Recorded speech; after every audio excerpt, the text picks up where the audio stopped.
চলার পথে অরুণ কুমারের সাথে আপনারা দেখছেন ইতিহাস, পর্যটন ও তথ্যভিত্তিক ধারাবাহিক চলার পথে অরুণ কুমারের সাথে। চলতে চলতে আমরা পৌঁছে গিয়েছিলাম কলকাতা থেকে খুব কাছেই নৈহাটি।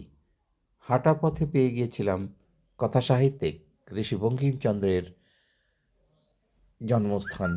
সেখানে আমরা পেয়ে গিয়েছিলাম বিভিন্ন তথ্য বঙ্কিম ভবন গবেষণা কেন্দ্র সম্পর্কে। কথা বলেছিলাম এখানকার দায়িত্বে যিনি রয়েছেন ডিরেক্টর অধ্যক্ষ ডক্টর রতন কুমার নন্দী, তার সাথে।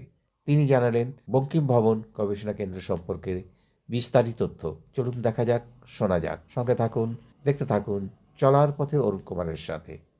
আমরা এসছি এখন নৈহাটির বঙ্কিমচন্দ্র চট্টোপাধ্যায়ের নামে যে গবেষণা কেন্দ্র সেখানে, এবং যেখানে রয়েছি সেটা ওনার জন্মভিটা। তো একে কেন্দ্র করে অনেক ভাবনা, অনেক জিজ্ঞাসা রয়েছে নতুন প্রজন্মের কাছে। তো কথা বলছি এখানকার দায়িত্বে যিনি আছেন ডিরেক্টর ডক্টর রতন কুমার নন্দী, ওনার সাথে। এটা অ্যাকচুয়ালি চলছে 1954 থেকে, কিন্তু তখন এটা ছোট আকারে ছিল। শুধু এখানে একটি সংগ্রহশালা এবং বঙ্কিমচন্দ্র যে ঘরে বসতেন সেখানে লোকজনকে দেখানো হতো। 1999 খ্রিস্টাব্দে আমাদের এই ঋষি বঙ্কিমচন্দ্র কলেজের অধ্যাপক ডক্টর সত্যজিৎ চৌধুরী, তিনি গভর্নমেন্টকে ধরে ব্যবস্থাপনা করে এখানে একটা ভবনটাকে অধিগ্রহণ করেন এবং এটা বঙ্কিমচন্দ্রের নামে একটা গবেষণা কেন্দ্র তৈরি করা হয়, যার নাম হয় বঙ্কিম ভবন গবেষণা কেন্দ্র। তারপর থেকে এখানে বহুমুখী কর্মসূচি হচ্ছে। মিউজিয়ামের যেটা প্রধান কাজ, এটা হচ্ছে কনজারভেশন, প্রিজারভেশন অ্যান্ড এক্সিবিশন।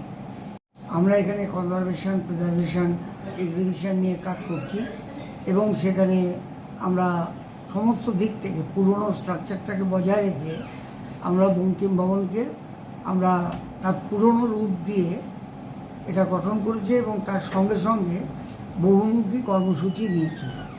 তার একটা বিষয় হচ্ছে এখানকার বঙ্কিমচন্দ্রের ব্যবহৃত জিনিসপত্রগুলোকে ঠিকমতো রাখা এবং দর্শকের কাছে সেগুলো তুলে দেওয়া।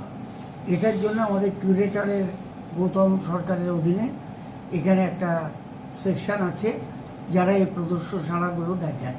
বঙ্কিমচন্দ্র শুধু নয়, নৈহাটি এবং ঊনবিংশ শতাব্দীর যে এই অঞ্চলের ইতিহাস দেখার জন্য আমরা নৈহাটির বিশিষ্ট মানুষদের নিয়ে এবং তাদের সাহিত্যকর্ম, শিল্প, সংস্কৃতি নিয়ে আমরা বিভিন্ন প্রদর্শন কক্ষ তৈরি করেছি, যার মধ্যে পি মিত্র কক্ষ রয়েছে, সমরেশ বসু, হরপ্রসাদ শাস্ত্রী, এদের নামে আমাদের কক্ষ রয়েছে। বঙ্কিমের বাড়ির লোকজনদের ছবি দিয়ে কক্ষ রয়েছে। বঙ্কিমচন্দ্র যে সমস্ত লিখতেন সেই বইগুলোর ছবি দিয়ে করা রয়েছে।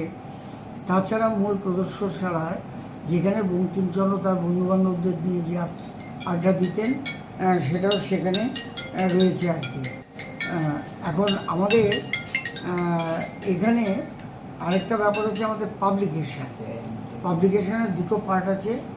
একটা পার্ট হচ্ছে আমাদের বঙ্গদর্শন, যেটা বঙ্গদর্শন বঙ্কিমচন্দ্র করেছিলেন, সেটা এখান থেকে প্রকাশিত হয়, নিয়মিত প্রকাশিত হয় এবং তাতে বহু মূল্যবান ডকুমেন্টস আমরা এখানে এসে দিই। ভালো লেখা পেলে আমরা ছাপাতে পারি, কন্ডিশন হচ্ছে কোয়ালিটি হতে হবে। দ্বিতীয়ত, বঙ্কিমচন্দ্র সম্পর্কে যে সমস্ত মানুষের জিজ্ঞাসা আছে সেগুলিকে প্রকাশ করে আমরা বিবিধ বই প্রকাশ করেছি এবং আমাদের প্রকাশনা দপ্তর অত্যন্ত উন্নত মানের। বঙ্গদর্শন প্রেস আমাদের নিজস্ব আছে। বছরে এখানে বিভিন্ন সময়ের সেমিনার হয়, আলোচনা চক্র হয়, তাতে বিভিন্ন জায়গা থেকে লোকজন আসেন। যেমন কলকাতার বিখ্যাত লেখকরা থাকেন, তেমনি আমাদের গ্রামের একেবারে বহু দূরবর্তী গ্রামের অশিক্ষিত প্রথম প্রজন্মে প্রাইমারি স্কুলে যাচ্ছে, তারাও এসে অনুষ্ঠান করে। এটা আমাদের ব্যাপার। বঙ্কিমভবন গবেষণা কেন্দ্র, এটা বলতে দ্বিধা নেই। অনেকদিন আগে সমরেশ বসু যখন নৈহাটিতে আসেন তখন এখানে জিজ্ঞাসা করেছিলেন, আচ্ছা বঙ্কিমচন্দ্রের বাড়িটা কোথায়? তখন লোকে বঙ্কিমচন্দ্রের বাড়ি যে এইটা তার জানতেন না। নৈহাটি কলেজের যিনি জমিদান করেছিলেন তার নাম বঙ্কিমচন্দ্র রায়। সমরেশ বসুকে নিয়ে হাজির করানো হয়েছিল বঙ্কিমচন্দ্রের বাড়িতে। অর্থাৎ বঙ্কিমচন্দ্র নৈহাটিতেই কিন্তু অজ্ঞাত ছিলেন। আজকে নৈহাটির যে কোনো জায়গার যে কোনো মানুষ বঙ্কিম ভবন গবেষণা কেন্দ্রকে জানে, এখানকার বিষয় সম্পর্কে তারা অবহিত। এখানে তারা এসে পারফরমেন্স করে, এরা বিভিন্ন সময় আসে এবং বিভিন্ন বিশ্ববিদ্যালয় থেকে এবং স্কুল কলেজ থেকে ছাত্ররা এখানে ভিজিটিংয়ে আছে। আমাদের যে ট্যুরিজম ডিপার্টমেন্টের একটা সেন্টার হিসেবে বঙ্কিম ভবন গবেষণা কেন্দ্র স্বীকৃত।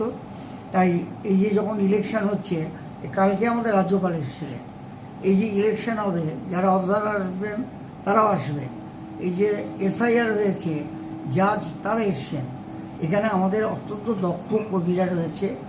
গৌতম সরকারের সঙ্গে রয়েছে পার্থপ্রতিম চট্টোপাধ্যায়, যিনি আমাদের এখানকার রিসার্চ সহায়ক, মানিক দে রয়েছে, মানস দত্ত লাইব্রেরিয়ান রয়েছেন এবং আরও অনেকে রয়েছে। এইভাবে আমরা বঙ্কিম ভবনকে সাধারণ মানুষের, গবেষণা করতে চায় এমন মানুষের, সাহিত্য শিল্প সম্পর্কে আগ্রহী মানুষদের কাছে এটা তুলে ধরেছি। এখানে হচ্ছে আমাদের